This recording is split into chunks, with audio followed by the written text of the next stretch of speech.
What's up, everyone? It's been a while. A lot of stuff happened in this fish room. So, I'm going to give you a quick tour on what is all going on. Gilbert's tank is fully salt now. I think we're at 1.025 SPG at the moment. But it's floating around there anyway.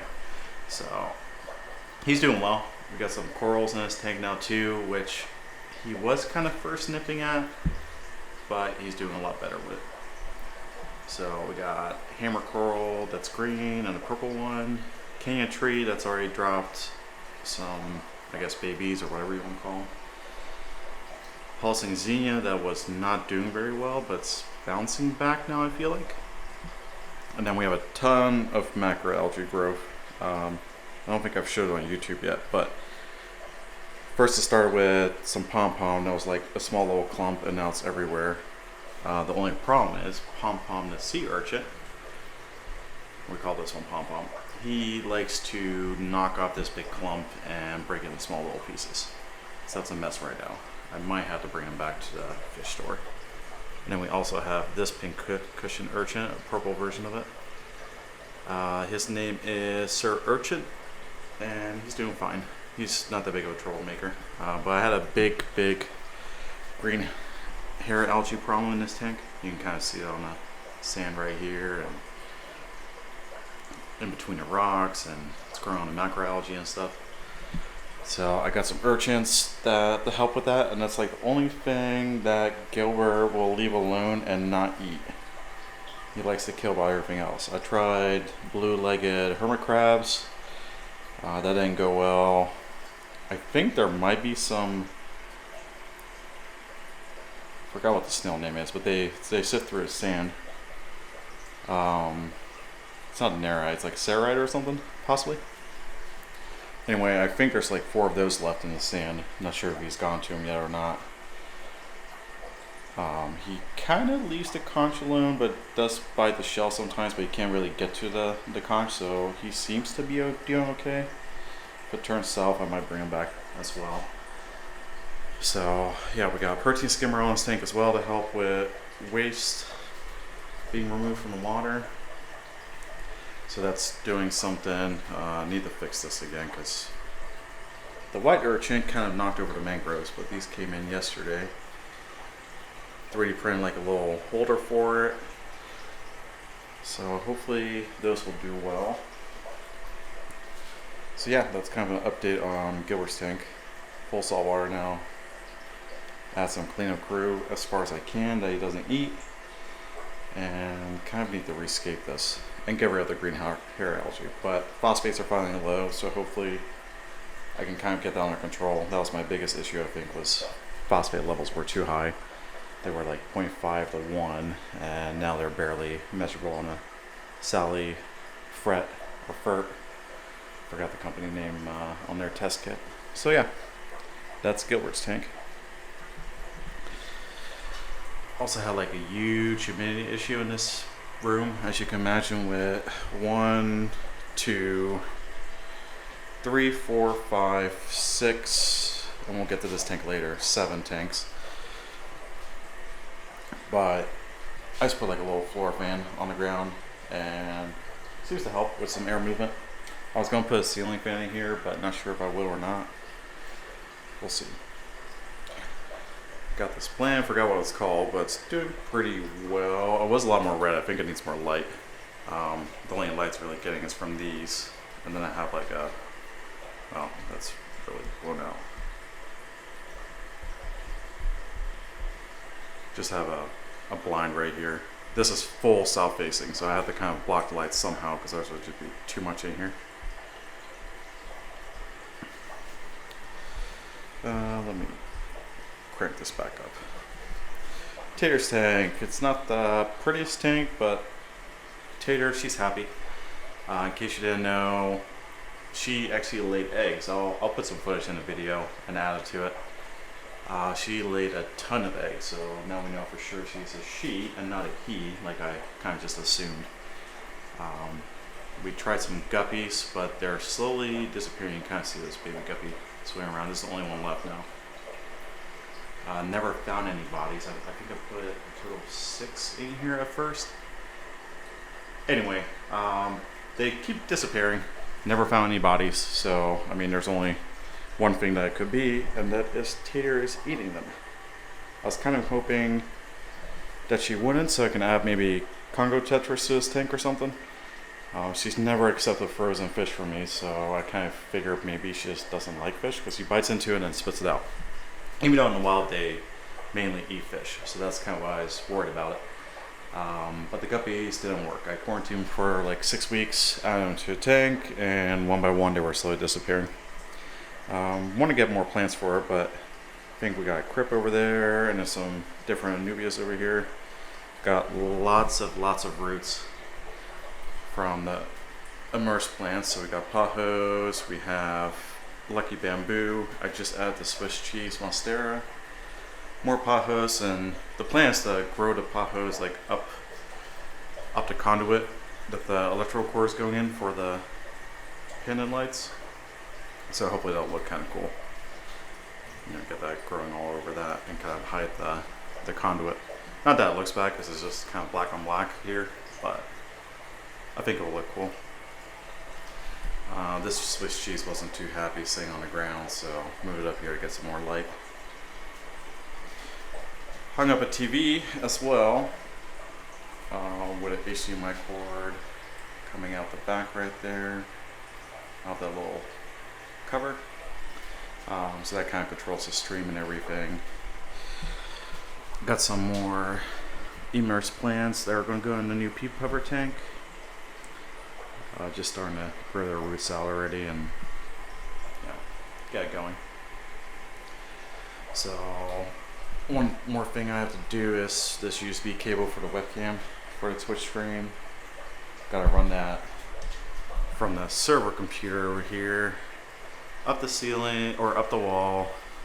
You know, can barely tell the difference. I should probably paint the walls so you can see the difference between the walls and the ceiling. Anyway, goes up the ceiling behind the TV, or sorry, not behind the TV. We're gonna probably, you know, can I zoom this out more? I need a wider lens. Gonna put it right about there. Have the USB come out and then attach the webcam. I'm gonna probably put one facing that way of the tank, and then we're gonna keep one up front. Hopefully at some point I can get the motorized slider to work. That's like a whole nother project. But we're gonna do the same thing with Gilbert's tank here. Mount a webcam mount to the wall that's like, you know, giving you a view this way of the tank, so like long wise and stuff from the front.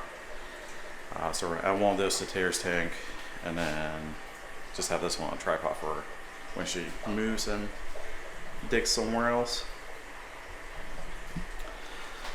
So yeah, that still needs to go up in the wall. Have a snail tanks here, 2 of them. Don't mind all the quartz, it's a mess. I still have to clean this up and make it look better. This one's having a gigantic algae bloom. I'm not really too worried about it.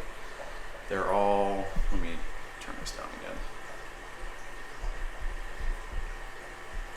They're all on sponge filters. So I have a big air pump up here. I'll put a link in the description. It works pretty well. Comes with a manifold for, I think 4 or 5. Yeah, there's a 5th one. That one doesn't have a control valve on it though, but there's 4 control valves to let the airflow in, so you can kind of adjust it. But yeah, the pump does great. I have all 10 gallons running on that. So algae bloom in this one. This one is doing okay. It has a big clumps of hair algae in the back, which is fine. I mean, it's a snail tank. It's whatever. So this is what I feed the pea puffers and Gilbert. I tried to black it out a little bit from the light, and I also have one on top, but no success. So just have a cheap higher light on here, which, I mean, it does fine. Lots of floating plants. The cursed duckweed that I can never get rid of, but it is what it is. Alright, sorry about the brightness issues here, but it's pretty bright and it's overexposing. I have to constantly change it. So, pea puffers. We got 9 of them. See if I can focus on them. Tank's pretty dirty. Has lots of algae. I'm going to clean it today and do a water change on it. But they're in a 10-gallon quarantine tank for now, for I think like 2.5 months now. So they're definitely, you know, dewormed and everything. They're going in this tank that's done cycling. Still just need a lot more plants. So right now I just have a twin star on here, and then a really big piece of driftwood that kind of looks like a tree. Give some different angles on it. And then we're gonna put some immersed plants up here, and then kind of do this style light on top. You know, put that on top, shine down on the plants. The only thing I'm afraid of is this tank is 21 by 21 by 21, so it's a 35 gallon, and it's pretty deep. We're gonna have the water level probably a little bit higher up here, but down to the bottom, that's still probably 18 inches to where the carpet's gonna be. We're gonna try to do Monte Carlo. Just not sure if this twin star light is powerful enough, or you know, what I need to do. Also, this twin star only really lights up the front.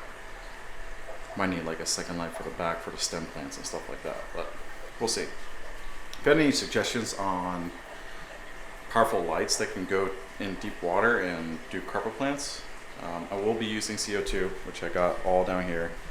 Got a 10-pound tank, regulator, that's an inline heater, got a CO2 hose, drop checker, you know, Neo diffuser. Got glassware for the inlet and outlet lily pipes. So yeah, it's gonna be high tech, just not sure what to do about the light. Hopefully it's gonna be enough, but we'll see. And it's sitting on a wooden stand that I built myself. So the panels for this wooden stand are like chalkboard on one side and whiteboard on the other side. That's kind of cool. Maybe I can make some drawings on there, or write on there, whatever, make notes. And then we got Fluval 207 for filter. CO2 canister is going to go down below here. Still have to do the plumbing. We'll do that on a video as well. Get that all set up. And then this is the last 10-gallon I didn't show. A bit dark down here, but it's just full of mystery snails, apple snails. Not sure on the exact species, but want to breed them, so you know, when we're like halfway adult-ish, I can feed them to Gilbert. But there is 9 of them in there, and there's some baby guppies left in there as well from the guppies that were breeding like crazy. So yeah, that's kind of an update on the whole entire fish room and what's going on. It's been a while since I was on YouTube, but hopefully we're going to get back into it, show you everything that's going on here. Got plenty to do here, especially with this tank. And then I got some ideas for the quarantine tank once we're done with this. And possibly that snail tank. I'm not sure what I want to do with that, but I want to have maybe some planted shrimp tanks on the rack right there. Alright, hopefully you enjoyed the video. I'm gonna end it by this, but hopefully we'll be back soon with another video. Still want to do a species only, you know, care guide type deal for Tater, and maybe an updated one for Gilbert, since last time I did that he was in brackish water. Even though it was higher end, but now he's full marine. Probably do an update on that, and then we can do the pea peppers as well once they're in this tank. So anyway, hope you enjoyed it. Press the like button. If you haven't subscribed, subscribe, and we'll see you in the next video.